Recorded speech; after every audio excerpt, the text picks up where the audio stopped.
Hello everybody, my name is Ashley Arpel Greenwald and welcome to That's Ashley's Kitchen.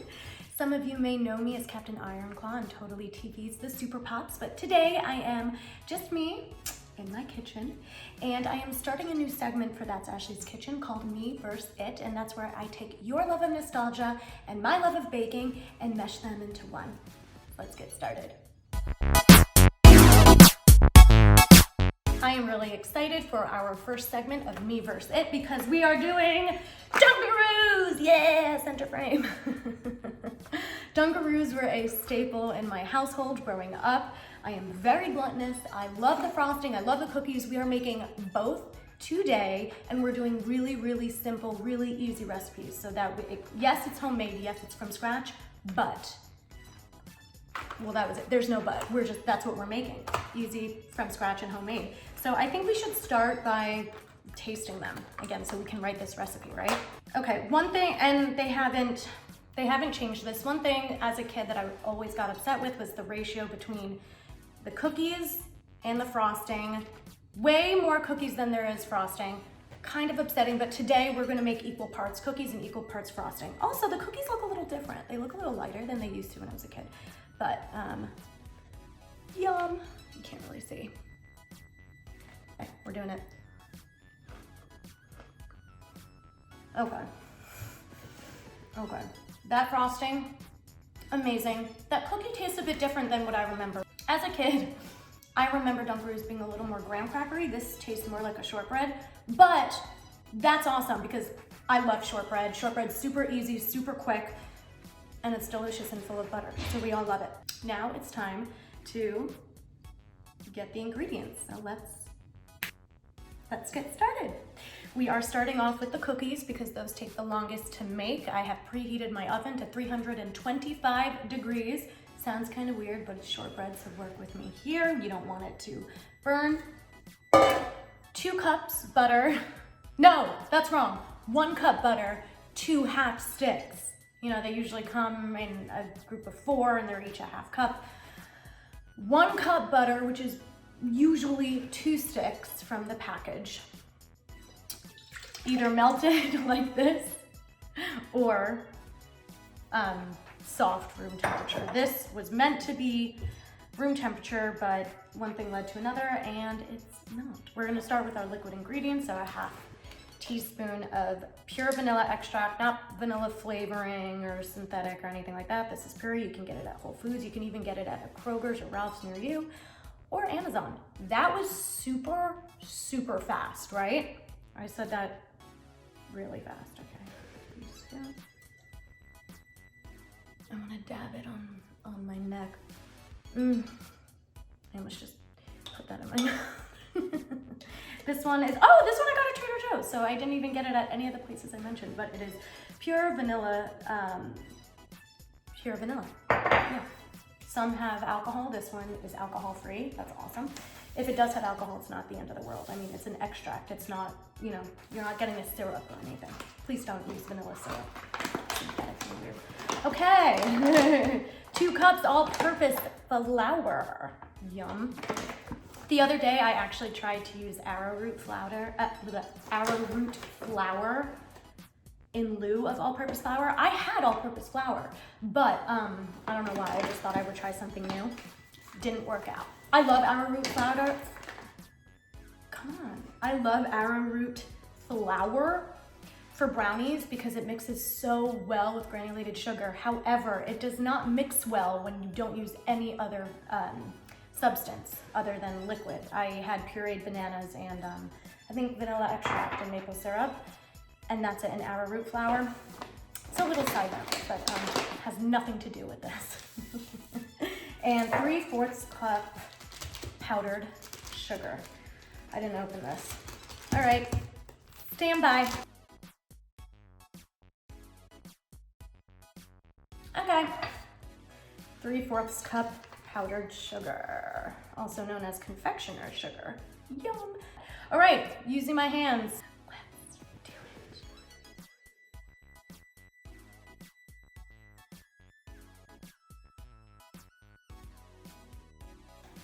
Look at this, love it. Okay, See how easy that was? Took no time. I'm gonna go wash my hands and then I'm coming back. There's absolutely no benefit of me washing my hands because I'm about to roll the cookies and place them on the baking sheet. So, smart one, Ashley.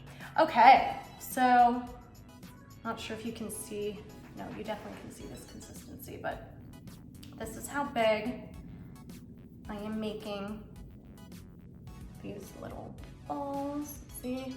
Yum.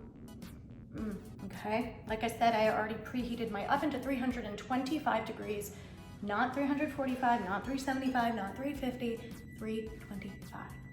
Okay, and I'm just going to, I think I can probably get at least 12 cookies on here, so why don't we do that together? Come on, let's go.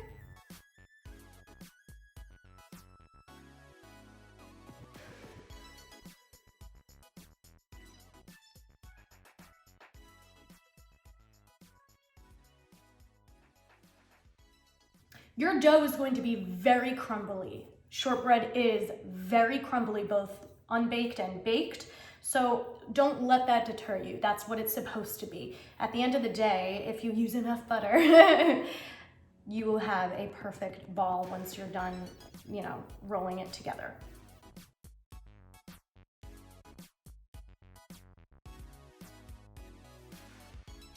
I just washed my hands. And I came back with a really pretty spoon because this is what I'm going to use to indent the cookies instead of putting a D on them. And it does absolutely nothing. That looks kind of weird, doesn't it? Hate it. So, we're doing the rest with a fork. Much better. Pretty. Okay, let's do that. Okay, now I am popping these in the oven for about 12 to 15 minutes. I'll let you know exactly how long when I come back, and I'll see you soon. A few moments later. Okay, so as you can see, the cookies are right behind me cooling off. It took 12 minutes in the oven and they smell and look so scrumptious. So let's get started on the frosting dip. Normally you would do this while the cookies are baking, but for sound quality and utter laziness, we're doing it now. So we have a ½ cup of butter, room temp / fully melted, as you can probably see there, and 4 ounces of cream cheese. That's pretty much half of a cream cheese tub because usually they come in 8 ounces. This one did. So after that, we're doing 1½ teaspoons of vanilla extract. Yum. Again, I kind of want to dab it.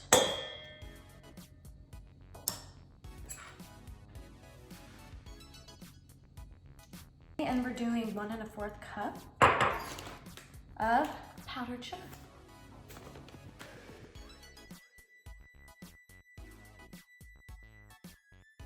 Okay.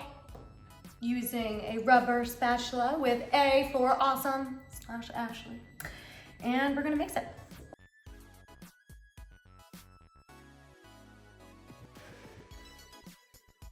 Side note, can you guys tell that I'm wearing sweatpants under my dress? Well, not sweatpants, they're actually like pajama pants. My dad got me a couple years ago. Okay, carry on. Okay, now, I know you didn't think I forgot the #1 ingredient, which is sprinkles. They use rainbow sprinkles in the Dunkaroos, but I kind of only see a couple blue dots. I see a yellow one, so we're gonna, and because blue is my favorite color, we're going to use only blue sprinkles. I got these at Michael's, but you can get them, I mean, these are by Wilton. I'm pretty sure you can get these anywhere.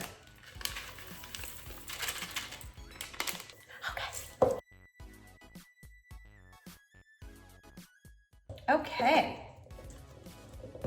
we are all mixed up. So now it's time to plate everything and taste test it. One more thing I want to say before I go into plating. There is enough cookie dough to make at least 2 dozen. I only made 1 dozen because Again, laziness. But you have enough to make 2 dozen. So if you only want 1 dozen, just cut the recipe in half. I would still make the same amount of frosting because frosting is divine.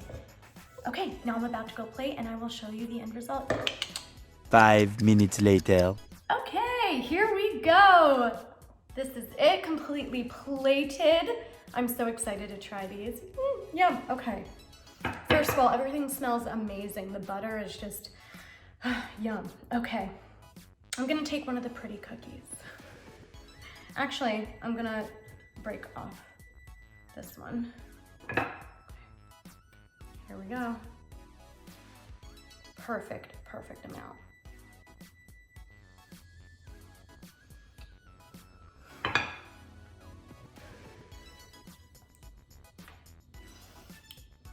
Oh my gosh. This is amazing. I'm going to devour this. Thank you guys so much for watching. I keep going on my tippy toes and I'm sorry about that. If you liked this and you want some more, definitely like, subscribe, comment, share, save, follow, and all of that jazz. I probably missed a couple, but who knows? And if you have any requests, anything that you miss from your childhood that you want to see a recipe for, let me know. Thank you so much for watching. That's Ashley's Kitchen and for tuning in to me versus it. See you soon.